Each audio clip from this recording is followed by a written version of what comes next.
अंबाला लोकसभा चुनाव में कांग्रेस प्रत्याशी कुमारी शैलजा के मैदान में उतरने के बाद अंबाला लोकसभा से भाजपा की सीट पर चुनाव लड़ रहे रतनलाल कटारिया के लिए इस चुनावी संग्राम को जीतना इतना आसान न होगा। पिछली बार चुनावों में कटारिया ने मोदी लहर में अपने प्रतिद्वंदी को भारी मतों से हराया था। इस बार यह जीत इतनी आसान नहीं होगी।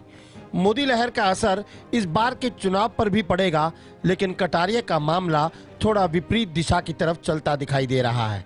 कटारिया को कई जगह अपनी ही पार्टी के कार्यकर्ताओं का विरोध देखना पड़ रहा है। कुमारी शैलजा और अंबाला लोकसभा से जुड़े अन्य नेता गुटबाजी छोड़कर शैलजा के साथ कंधे से कंधा मिलाकर चुनाव लड़ने की तैयारी में है। यही कारण है कि शैलजा इस चुनाव को लेकर पूरी तरह आश्वस्त दिखाई दे रही हैं।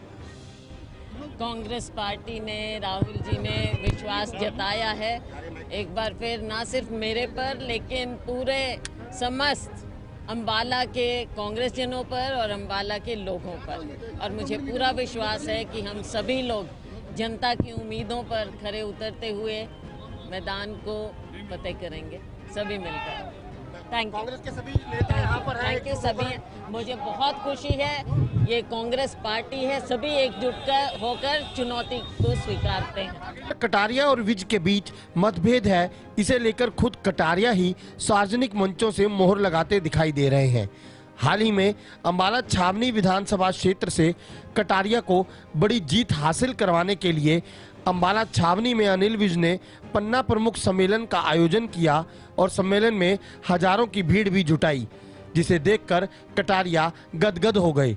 लेकिन कटारिया की खुशी ज्यादा देर नहीं टिकी, क्योंकि जैसे ही कटारिया ने मंच से बोलना शुरू किया वैसे ही भीड़ ने कुर्सियां छोड़ उठना शुरू कर दिया। लिहाजा अनिल विज को कटारिया से माइक लेना पड़ा और सभी कार्यकर्ताओं को समझाना पड़ा कि कटारिया ही अब हमारे प्रत्याशी हैं और इन्हें हमें हर हाल में जिताना है। जो कार्यकर्ताओं की ड्यूटियां लगाई थी वो ड्यूटी पर मुझे नज़र नहीं आ रहे हैं। वो अपनी ड्यूटी करें और कोई खड़ा नहीं होगा। हमारे प्रत्याशी बोल रहे हैं, सब लोग कटारिया जी की बात को ध्यान से सुनेंगे। हमारे प्रत्याशी हैं, इन्होंने ही हमारी बातों को लोकसभा तक पहुंचाना है। कोई खड़ा नहीं होगा जब तक मैं ना कहूं, कोई खड़ा नहीं होगा। अभी मैंने तो बात करनी है आपसे, मैंने रूबरू बात करनी है आपके साथ, सबके साथ रूबरू बात करनी है, मैंने करनी है।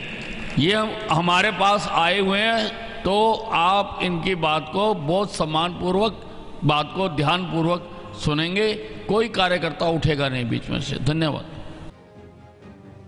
ऐसा नहीं कि ये पहली बार हुआ हो, इससे पहले भी विज सार्वजनिक मंच से कटारिया को जिताने और गिले शिकवों को जीत के बाद दूर करने की बात कह चुके हैं। कहते हैं पिछले चुनाव में मोदी की आंधी चली थी, मैं कहता हूं इस चुनाव में सुनामी चल रही है। जो रुकावट में आएगा वो पेड़ फूल सब उखाड़ के फेंक देंगे, जितना कचरा है सब उखाड़ के फेंक देंगे। बड़ी जबरदस्त सुनामी चल रही है, उसमें अपना भी हम योगदान लगाएं, पूरी ताकत लगाएं, यहाँ से हम अपने प्रत्याशी को जिताएं। हमारा इसी पर हमारा दारोमदार है। कोई बातें भी हैं तो जैसा यहाँ पर कह रहे थे उनको भूल जाओ। अगर वो बातें भी हैं, करने वाली भी होंगी तो करेंगे, जिताने के बाद करेंगे, जिताने से पहले नहीं करेंगे।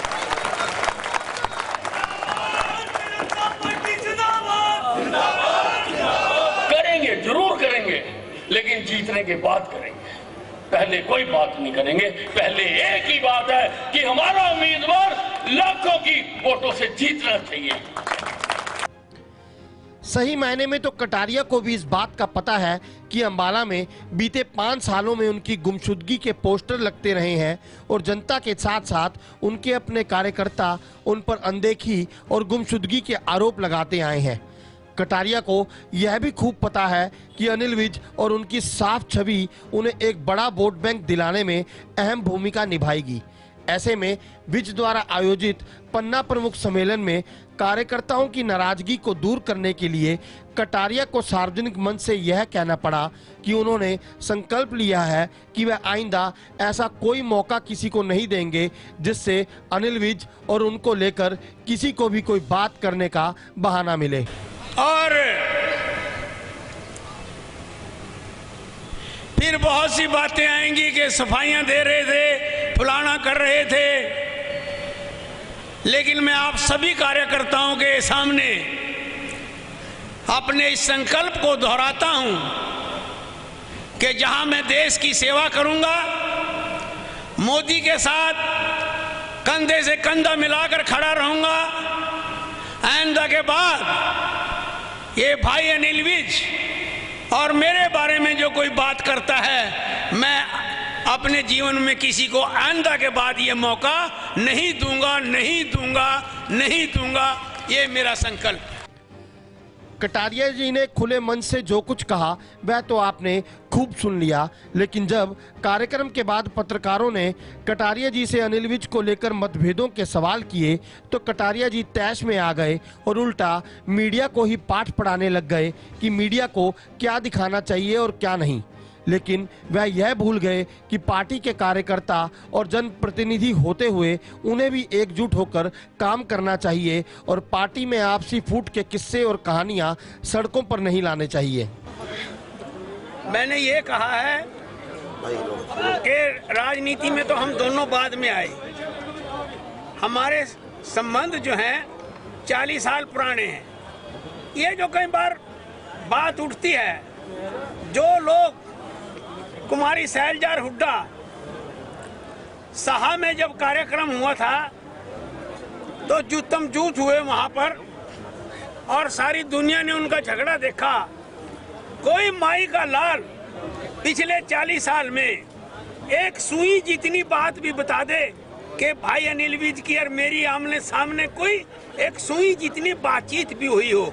हमें इस षड्यंत्र के अंतर्गत बार बार कहना पड़ रहा है विपक्षी दलों के कि हर राज्य को कभी कोई फेसबुक पे डाल देता है, कभी कोई सबसे पहले यही सवाल पूछता है, अरे और कोई प्रश्न नहीं है क्या? देश के विकास का कोई प्रश्न नहीं है क्या? और जो हमारा 75 सूत्री प्रोग्राम है उसका कोई सवाल नहीं है क्या? जो पिछले 5 साल में काम किए हैं उसका कोई सवाल नहीं है क्या? भाई अनिल विज ने जिस तरह से हरियाणा प्रदेश की आन बान शान की रक्षा करते हुए सारे हिंदुस्तान के अंदर अपना स्थान बनाया है, उसकी कोई चर्चा क्यों नहीं करता? वो बातें तो गौण हो गई और सिर्फ नेगेटिविज्म के आधार पे कोई चीज लंबे समय तक नहीं चला करती। अब चुनावों में रुझान और नतीजे जो भी हों, लेकिन इतना तय है कि ये पब्लिक है जो सब जानती है, इसलिए प्रत्याशियों को इस चुनावी समर में खूब मेहनत करनी पड़ेगी।